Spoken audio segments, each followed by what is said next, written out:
ଶ୍ରେଣୀର ଛାତ୍ରୀ ଅଟେ। ମୋର ପ୍ରକଳ୍ପ ନାମ ପେୟଜଳ। ଆଜିର ଏ ଯୁଗରେ ବିଦ୍ୟୁତ୍ ଶକ୍ତି ସଂକଟକୁ ଏଡ଼ାଇବା ପାଇଁ ଆମକୁ ପ୍ରାକୃତିକ ଉତ୍ସ ଉପରେ ନିର୍ଭର କରିବାକୁ ପଡ଼ୁଛି।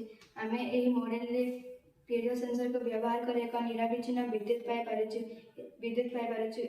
ଏହି ମଡେଲରେ ଆମେ ପିଡିଓ ସେନ୍ସର ସାହାଯ୍ୟ ନିଆଯାଇଛି।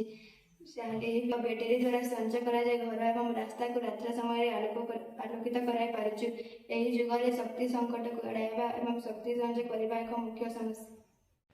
ଏହି ମଡେଲରେ ଆମେ ଏକ ଆଧୁନିକ ଉପାୟ ପ୍ରୟୋଗ କରିଅଛୁ, ଯାହାଦ୍ୱାରା କି ଶକ୍ତିକୁ ଅପବ୍ୟବହାରରୁ ରୋକିପାରିବା।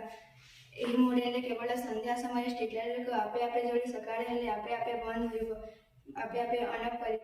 ଏଥିରେ ପିଏଜୋ ସେନ୍ସର ଲାଗିଛି। ଏଥିରେ ଉତ୍ପନ୍ନ ହେଉଥିବା ବିଦ୍ୟୁତ୍ ଏକ ବ୍ୟାଟେରୀ ଦ୍ୱାରା ସଂଗୃହୀତ ହୋଇ ଘର ଏବଂ ଷ୍ଟ୍ରିଟ୍ ଲାଇଟକୁ ଆଲୋକିତ ଯୋଗାଇ ପାରୁଛି।